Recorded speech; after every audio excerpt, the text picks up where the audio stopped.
Hello, in this video, you will learn about triangle similarity.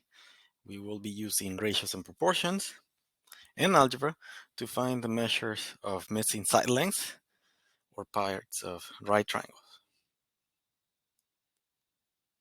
So here's example number one.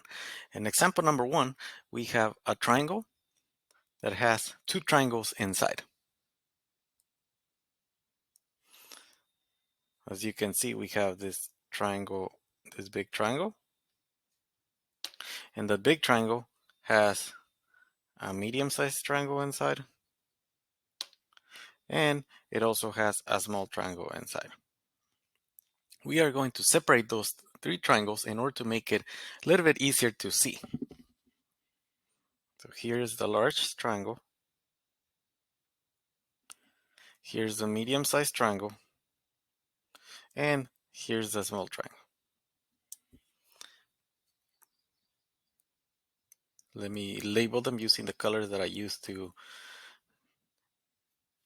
make them stand out. This is the large one. This is the middle one. And this is the small one.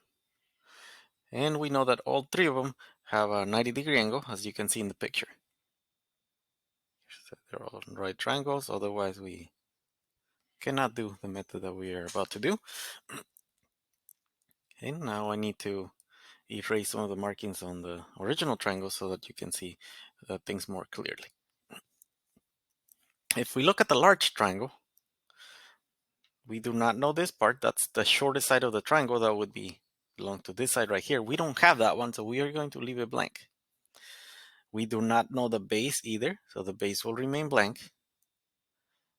And we know that this side right here is 25. So I'm going to label that one as 25.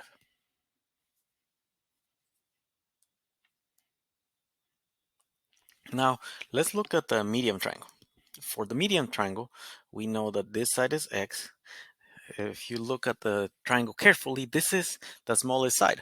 That means that the smallest side on this triangle would be x, which is that one. And we do not have anything for the hypotenuse. We will leave that one blank. We have that one blank. However, we are able to get that part. We know that the distance from here all the way to the end is 25. We also know that this 4 belongs to that small section that I'm making stand out more. That means that this side where I'm putting the question mark would be 25 minus 4, which is 21.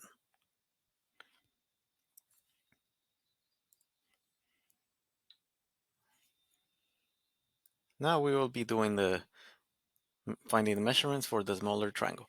On the smaller triangle, we have, this is the smallest side, and the smallest side is 4. The side with the x, in this case, is the medium side, so the only triangle that has a hypotenuse is the largest triangle.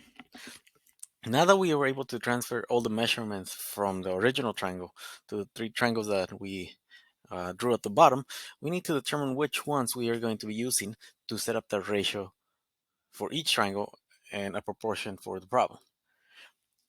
So on triangle number 1, which is the large one, we only have one number. That means we cannot use that triangle. We need to have at least 2 in order to use that triangle.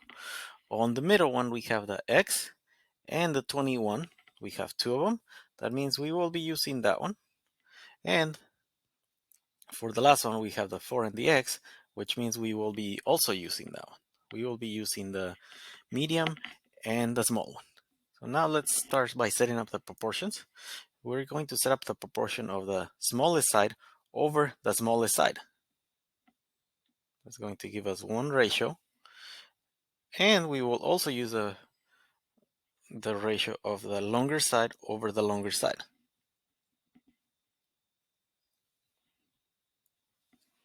So x over 4 equals 21 over x. We will cross multiply. We get x squared equals 84. Take the square root of both sides, and we get x equals 9.17.